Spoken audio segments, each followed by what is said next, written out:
अस्सलाम वालेकुम एवरीवन। आज की वीडियो में हमने ऑफ्थेल्मोस्कोपी के टॉपिक को डिस्कस करना है। अब ऑफ्थेल्मोस्कोपी क्या होती है? ऑफ्थेल्मोस्कोपी एक डार्क रूम प्रोसीजर होता है which is done to visualise fundus of आई।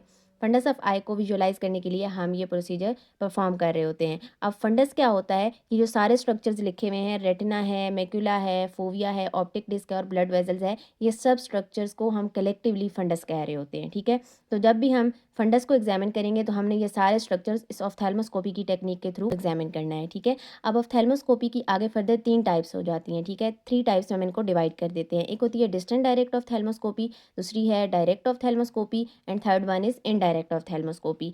अब ये जो डिस्टेंट डायरेक्ट ऑफ्थेल्मोस्कोपी है और डायरेक्ट ऑफ्थेल्मोस्कोपी है, इनको हम डायरेक्ट ऑफ्थेल्मोस्कोप से परफॉर्म करेंगे और जो इनडायरेक्ट ऑफ्थेल्मोस्कोपी है इसके लिए हम इनडायरेक्ट ऑफ्थेल्मोस्कोप को यूज़ करेंगे। ये देखें, ये ऑफ्थेल्मोस्कोप है, इसकी 2 साइड्स होती हैं। ठीक है, एक प्रैक्टिशनर साइड होती है और एक पेशेंट साइड होती है।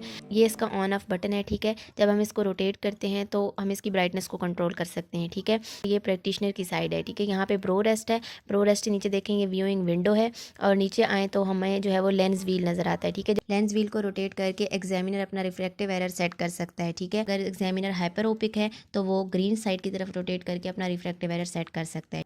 अगर एग्जामिनर मायोपिक है तो वो रेड साइड की तरफ जो है वो रोटेट करके अपना रिफ्रैक्टिव एरर सेट कर लेगा। रेड को यहाँ पे माइनस के लिए जो है वो यूज़ किया हुआ है।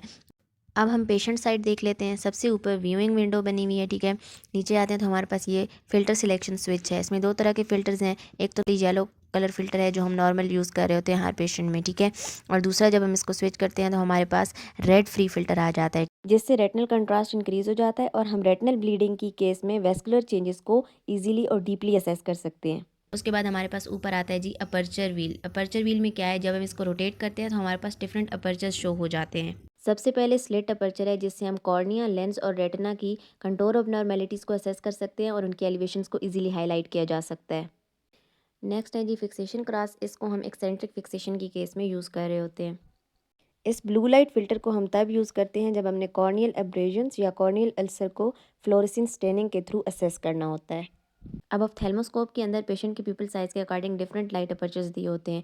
जो लार्ज अपर्चर लाइट होता है वो डायलेटेड प्यूपिल में हम यूज़ कर रहे होते हैं जब हमने मिडरियाटिक से प्यूपिल को डायलेट कराया होता है, और जो मीडियम अपर्चर लाइट होती है वो नॉन डायलेटेड प्यूपिल के लिए हम यूज़ करते हैं, और जो स्मॉल अपर्चर लाइट होती है वो कंस्ट्रक्टेड प्यूपिल के लिए हम यूज़ कर रहे होते हैं। हाफ लाइट अपर्चर को हम तब यूज़ कर सकते हैं जब कैटरेक्ट की वजह से हमें प्यूपिल का रिफ्लेक्स पार्शली ऑब्स्ट्रक्टेड मिलता है और लाइट रिफ्लेक्ट बैक हो रही होती है, हमें क्लियर रिफ्लेक्स नहीं पता चल रहा होता।